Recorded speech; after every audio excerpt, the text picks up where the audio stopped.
Hey guys, what's up? DJ's Aviation. Before I begin my video, I just wanted to apologise if you hear any background noise. There is currently a massive storm going on at the time of recording, so hopefully the rain isn't too noticeable in this audio.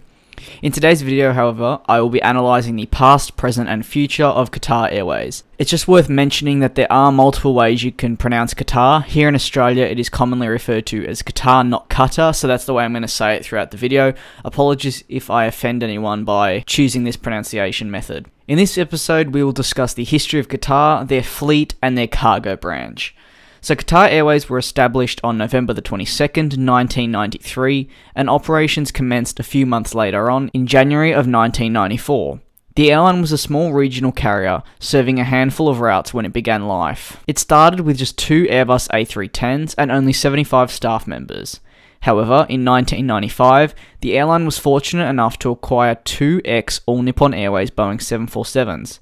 The airline also purchased a second-hand 747 SP, which helped them expand further into the world. As all looked bright, the airline suspended services to Athens, Istanbul, and a few other destinations, and routes to Calcutta and Muscat were removed completely from the network during 1997.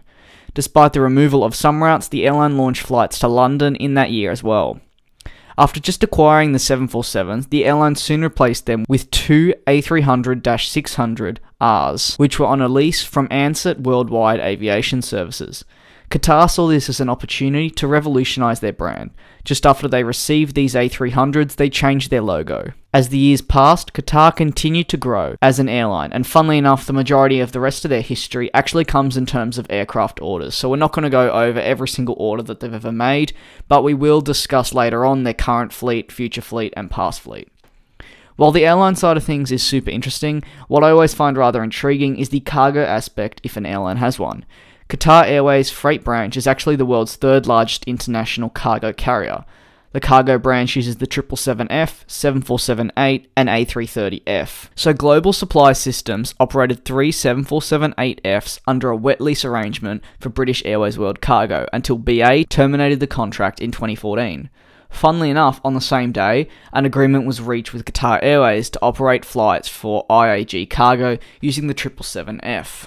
When it comes to the past fleet of Qatar Airways, it certainly isn't a long list. They previously operated the A300s, A310s, 727-200 Advanced, the 747-100B, and the 747SP. However, as we mentioned, some of the aircraft that they had were only with the airline really for a year or two. Their current fleet is certainly one of the more modern fleets around, and their order list is extensive. However, we'll begin with their current flying airplanes. Qatar used the A319-100LR, A320, A321, A330-200, A330-300, A340-600, A350, A380, 777-200LR, 777-300ER, and 787-8.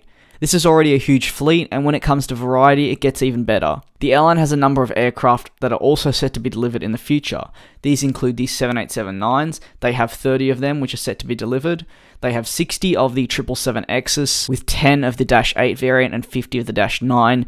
They also have purchasing rights for a further 50 of the 777-9s if they wish to activate it. The airline also has more A350-900s on order, with 37 A350-1000s set to be delivered. The first A350-1000 was meant to be delivered to Qatar at the end of 2017, sadly though the delivery for that aircraft has been pushed back. The airline finally has 50 of the A321neos on order. Qatar Airways, similar to Etihad, are a relatively new airline that have taken the world by storm and surged through the ranks to have one of the nicest cabins flying. I hope you enjoyed my analysis of the past, present and future of Qatar Airways. Thank you very much for watching.